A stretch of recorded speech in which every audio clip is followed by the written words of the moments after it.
Hello विद्यार्थी मित्रों, तो आप सभी का स्वागत करते हैं हमारे इस YouTube चैनल यूनिक एकेडमी के अंदर। तो विद्यार्थी मित्रों, आज हम कक्षा 10 विषय सामाजिक विज्ञान नवनीत असाइनमेंट 2025 फर्स्ट एग्जाम का चैप्टर नंबर 8 और याद रखना विभाग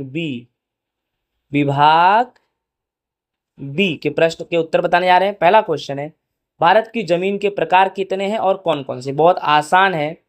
तो वर्तमान समय में कृषि संशोधन परिषद ICAR Indian council agriculture research के द्वारा जमीन को 8 भाग में बांटा गया है, जिनमें से पर्वतीय जमीन, जंगल प्रकार की जमीन पर्वतीय क्षेत्रों में अलग ऊंचाई पर दिखती है। तो 8 प्रकार: काप की जमीन, लाल जमीन, काली जमीन, लेटेराइट जमीन, रेगिस्तान प्रकार की जमीन, पर्वतीय जमीन, जंगल प्रकार की जमीन और दलदली या पिट प्रकार की जमीन। ठीक है, चलो पहला प्रश्न हो गया। पर्वतीय जमीन किसे कहते हैं? राइट, पर्वतीय जमीन। तो यह जमीन हिमालय की घाटियों एवं ढलानों के क्षेत्रों में 2700 मीटर से 3000 मीटर की ऊंचाई पर पाई जाती है। इसके स्तर कैसे होते हैं? जमीन के पतले होते हैं और परिपक्व होते हैं। असम, दार्जिलिंग, उत्तराखंड, हिमाचल प्रदेश, कश्मीर में पाया जाता है। हिमालय की सामान्य ऊंचाई के भागों में देखा जाए तो ये यहाँ पर देवदार, चीड़ और पाइन वृक्ष वाले लंबे लंबे पेड़ पाए जाते हैं। राइट ना। नेक्स्ट, रेगिस्तान प्रकार की जमीन के बारे में विस्तार से बताओ। रेगिस्तान की जमीन, राइट, रेगिस्तान प्रकार। यह जमीन शुष्क यानी जहां सूखा होता है, जहां अर्ध सूखा होता है वहां परिस्थितियों में वहीं पे पाई जाती है। यह जमीन रेतीली होती है, उपजाऊ कम होता है, इसमें घुलनशील क्षारों का प्रमाण इसमें ज़्यादा होता है।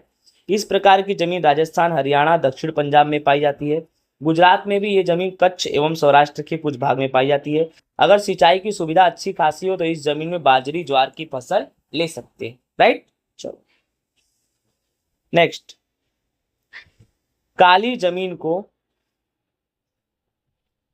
कपास की काली जमीन कहते हैं। काली जमीन को कपास की काली जमीन कहते हैं।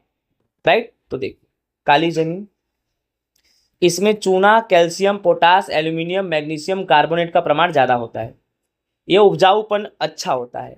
इस जमीन में नमी संग्रह करने की क्षमता भी ज्यादा होती है और जब ये नमी से सूख जाती है तो इसमें दरार बन जाती है, स्ट्रॉन्ग बन जाती है। अगर ये नमी धारण करने की क्षमता ज़्यादा होती है और जब ये नमी धारण करने के बाद ये सूख जाती है तो दरार क्रैक हो जाता है। ऐसा इस प्रकार की जमीन में कपास, अलसी, सरसों, मूंगफली, तंबाकू, उड़द ये सब फसलें ली जाती है।